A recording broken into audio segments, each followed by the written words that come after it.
o livro dos justos também é citado pela Bíblia, tá? É citado ali em Juízes. Eu quero trazer a leitura aqui, tá? Do livro dos justos, tá certo? Para a gente começar a compreender um pouco algumas coisas, né?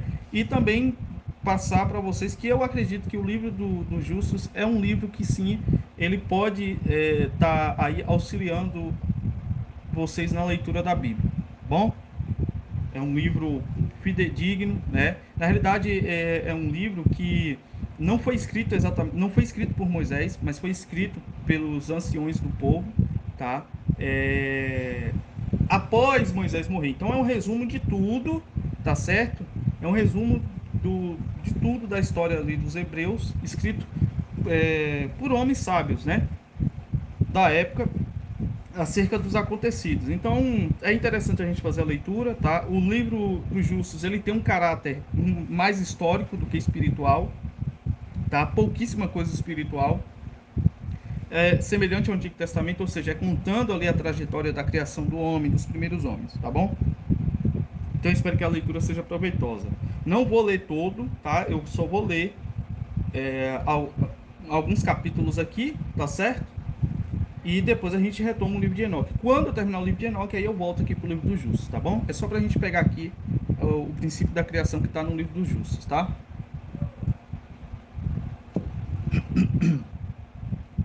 Vamos lá. E disse Deus, façamos, capítulo 1, a criação de Adão e Eva. E disse Deus, façamos o homem à nossa imagem, conforme a nossa semelhança, e Deus criou o homem à sua própria imagem. E Deus formou o homem da terra e soprou em suas narinas o fôlego de vida. E o homem tornou-se uma alma viva, dotada de discurso. E o Senhor disse, não é bom que o homem seja só, vou fazer-lhe uma companheira.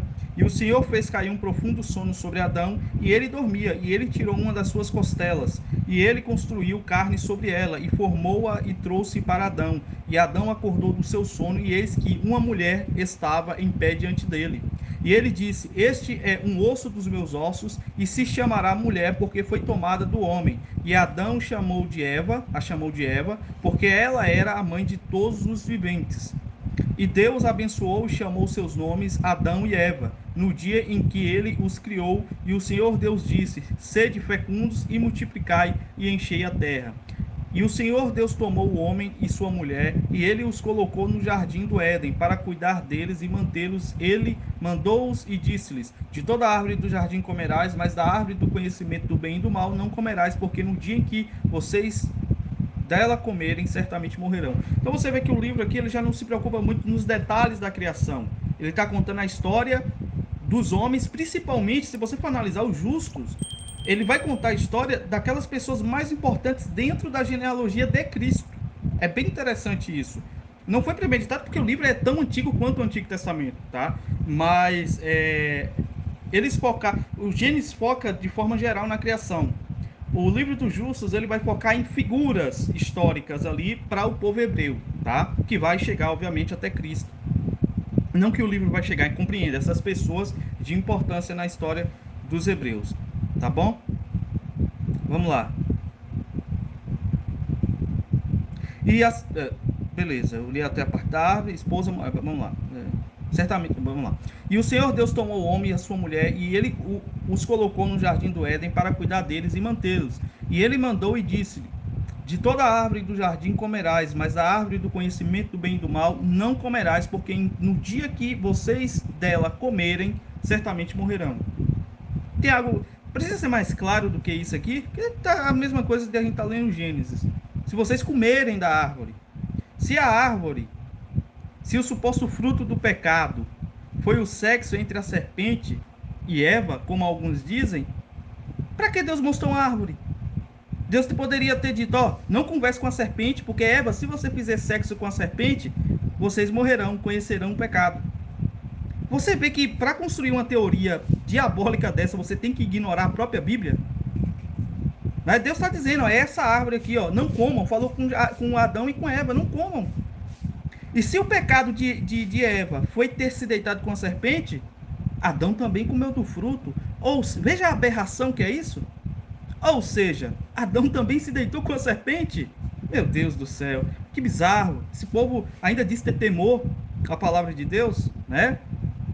Vamos lá. E quando Deus abençoou e lhes ordenou, ele se retirou da presença deles, e o homem e sua esposa moravam no jardim de acordo com o comando que o Senhor Deus lhes havia ordenado. E a serpente que Deus criou com eles na terra veio a eles para incitá-los a transgredir o mandamento de Deus, que ele lhes havia ordenado. E a serpente seduziu e convenceu. Tá. E a serpente seduziu e convenceu a mulher a comer da árvore do conhecimento. E a mulher ouviu a voz da serpente, e ela transgrediu a palavra de Deus, e tomou o fruto da árvore, está muito claro aqui, né? Do conhecimento do bem e do mal, e comeu. E ela deu também ao seu marido, e ele comeu. Será que Eva falou, Adão, vá lá.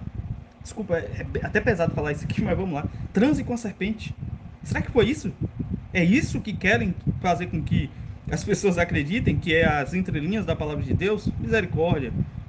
E Adão e sua mulher transgrediram o mandamento de Deus que lhes ordenou. E Deus sabia disso, e sua ira se acendeu contra eles, e ele os amaldiçoou.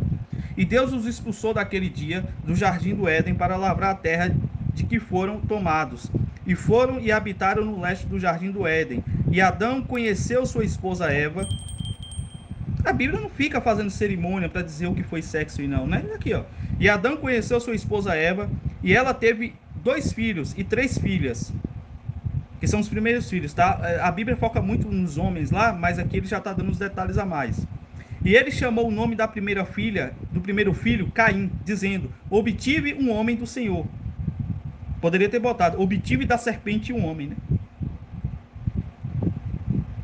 E o nome do outro, ela chamou de Abel, dizendo: em vaidade viemos à terra, e na vaidade devemos ser tomados a partir dela. E os meninos cresceram, e Adão lhes deu posse na terra. Caim foi lavrador da terra, e Abel pastor de ovelhas. E ao fim de alguns anos, ambos trouxeram uma oferta ao Senhor, e aproximando-se o Senhor, viu que Caim trouxera do fruto da terra, e Abel trouxera do sacrifício dos melhores dos primogênitos do seu rebanho. E Deus atentou a Abel a sua oferta, e um fogo desceu do Senhor do céu e consumiu.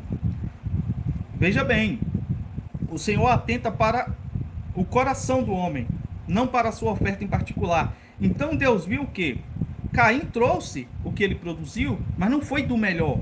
É por isso que Deus vai focar muito lá com o povo hebreu acerca de, traga o melhor. Eu não quero animal coxo, manco, cego, eu quero o melhor de vocês. Eu quero que vocês entendam que vocês devem me dar o melhor. E aí, Abel não, Abel ele já deu a melhor novilha que ele tinha, né? Já Caim, não, ele não selecionou, ele não teve essa preocupação, vou dar o melhor para Deus. Não, né? Não é porque Caim ofereceu que a carne ali, ou o cordeiro, tinha mais importância do que os vegetais. Não, a intenção do coração foi que contou, tá? Vale ressaltar também que logo após a queda eles passaram ao consumo de carne. Dentro do jardim não, mas fora sim, tá? Até porque Abel estava criando ovelha, né? Vamos lá. E de Caim a sua oferta, o Senhor não se agradou, e ele não atentou para ela, pois ele tinha trazido do fruto inferior da terra, diante do Senhor. E Caim invejava o seu irmão Abel por conta disso, e ele procurava um pretexto para matá-lo. E algum tempo depois disso, Caim e Abel, seu irmão, foram um dia para o campo fazer o seu trabalho. E eles estavam no campo, Caim lavrando e arando a terra, e Abel apacentando seu rebanho. E o rebanho passou na parte de Caim, tinha arado no solo, e Caim se encolerizou por conta disso. E Caim aproximou-se do seu irmão Abel em raiva e disse-lhe: o que há entre mim e ti, para que tu vires apacentar o teu rebanho para alimentar na minha terra? Abel respondeu seu irmão Caim e disse-lhe: que há entre mim e ti, para que tu comas da carne do meu rebanho e te vistas com a sua lã? E agora, portanto, despe a lã das minhas ovelhas com que estás vestido, e recompensa-me pela carne que tu tens comido. E quando tiveres feito isso, então me retirarei de tua terra, como disseste. E Caim disse a seu irmão Abel: certamente, se eu matar neste dia, quem vai exigir o teu sangue de mim? E Abel respondeu a Caim, dizendo: certamente Deus, que nos fez da terra, ele virá vingar a minha causa, e ele irá exigir o meu sangue de ti, se tu me matares, porque o Senhor é juiz e árbitro. Ele é quem vai recompensar cada um segundo as suas obras, e aos homens ímpios de acordo com a maldade que eles fizeram na terra. E agora, se tu me matares aqui, certamente Deus reconhece teus segredos, e irá julgar-te segundo o mal que decidi fazer comigo neste dia. E quando Caim ouviu as palavras que o seu irmão Abel havia dito, eis que a ira de Caim se acendeu contra seu irmão Abel por declarar isso. Não é à toa que o próprio Jesus vai dizer que a alma de Abel clama até hoje por vingança, né?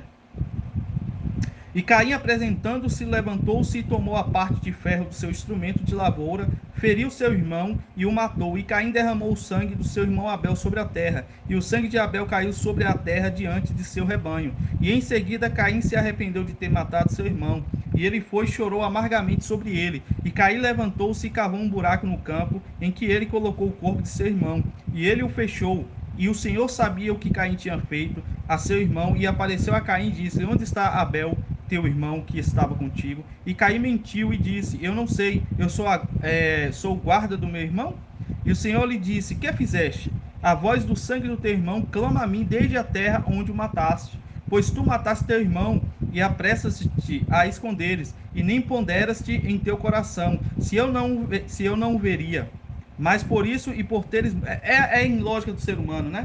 A gente erra, tem medo de errar para que os homens não vejam, mas erramos e deixamos Deus ver. E você vê, o cara fica tão alucinado que, assim, gente, em primeiro lugar, Deus vê os nossos erros. Não é só os homens. A gente deve dar exemplo perante os homens por causa de Deus. Mas Deus é o primeiro que vê, né? E é por isso que Deus vai julgar todas as obras que os homens fizeram debaixo do céu, tá? Mas por isso e por teres morto teu irmão por nada. Não, calma aí. Por nada. E porque ele falou justamente a ti, amaldiçoado sejas tu, agora na terra que abriu a sua boca para receber o sangue de teu irmão, de tua mão, e onde tu enterrastes. E quando arares, te faltará o vigor, como no início, e os espinhos e cardos serão teu produto do chão, e serás vagabundo na terra até o dia da tua morte. E naquele tempo saiu Caim da presença do Senhor a partir do local onde estava, e ele se foi dirigindo em um rumo sem rumo certo, na terra em direção ao leste do Éden, ele e todos os que lhe pertenciam. E Caim conheceu sua mulher naqueles dias, e ela concebeu e deu à luz a um filho, e chamou Enoque o seu nome. Enoque não é o mesmo Enoque o sétimo, tá? Dizendo: Neste momento o Senhor começou a dar-lhes descanso e sossego na terra. E naquele tempo Caim também começou a construir uma cidade, primeiro construtor de cidades, hein? E ele construiu a cidade e a chamou de Enoque, de acordo com o nome de seu filho, pois naqueles dias o Senhor lhe tinha dado repouso sobre a terra, e ele havia se instalado como no início. E de Irade nasceu Enoque, e Irade gerou Mechuiael, e Mechuiael gerou Metusael. Vamos para o capítulo 2. Isso só foi o capítulo 1. Vamos lá. Capítulo 2. 130 anos da vida de Adão. E foi no ano de 130 anos de vida de Adão sobre a terra que ele novamente conheceu a Eva, sua mulher, e ela concebeu e deu à luz um filho, à sua semelhança. Será que esse pessoal... Porque assim, se eles praticavam sexo normalmente, eles deveriam ter mais filhos, correto? Será que eles só praticavam mesmo na ideia de ter filhos? Porque é o que parece. E, assim, em culturas antigas, realmente, muito antigas, né? O sexo, ele era para esse propósito, né? Principalmente na primeira era da cristandade, tinha essa visão sobre o sexo. Você só podia fazer sexo para reprodução, né? Mas, vamos lá. A não ser que eles... Não sei, mas é de se estranhar. Ou eles tinham alguns métodos de impedir, né, que se tivesse. Mas vamos lá. E ela concebeu e deu à luz a um filho, a sua semelhança e a sua imagem, e chamou o seu nome Sete, dizendo: Porque Deus me deu outro filho no lugar de Abel, pois Caim matou ele. Sete viveu 105 anos e gerou um filho, e chamou o filho de Enoche, dizendo: Naquele tempo os filhos dos homens começaram a se multiplicar e a afligir suas almas e corações, transgredindo e rebelando-se contra Deus. E nos dias de Enoxe, os filhos dos homens continuaram a rebelar-se e a transgredir contra Deus, para aumentar a ira do Senhor contra os filhos dos homens. E os filhos dos homens foram e servir a outros deuses, e esqueceram-se do Senhor que os criou na terra. E naqueles dias os filhos dos homens fizeram imagens de bronze e ferro, madeira e pedra, inclinaram-se a elas e as serviram. E cada homem fez o seu Deus, e se inclinaram para eles. E os filhos dos homens abandonaram o Senhor todos os dias de Enoxe e seus filhos, e a ira do Senhor se acendeu em conta das suas obras e abominações que eles fizeram na terra. Cadê? Isso. E o Senhor fez com que as águas do rio Gion transbordassem, e ele os destruiu e os consumiu. E ele destruiu a terceira parte da terra, e não obstante a isso, os filhos dos homens não se converteram dos seus maus caminhos, e suas mãos estavam ainda estendidas para fazer o mal ao Senhor, aos olhos do Senhor. E naqueles dias não se conseguia nem semear, nem colher na terra, e não havia comida para os filhos dos homens. E a fome era muito grande naquela época. E a semente que eles semearam naqueles dias na terra tornou-se espinhos, cardos e abrolhos, pois desde os dias de Adão foi esta declaração sobre a terra: a maldição de Deus com que ele amaldiçoou a terra por causa do pecado de Adão parou diante do Senhor.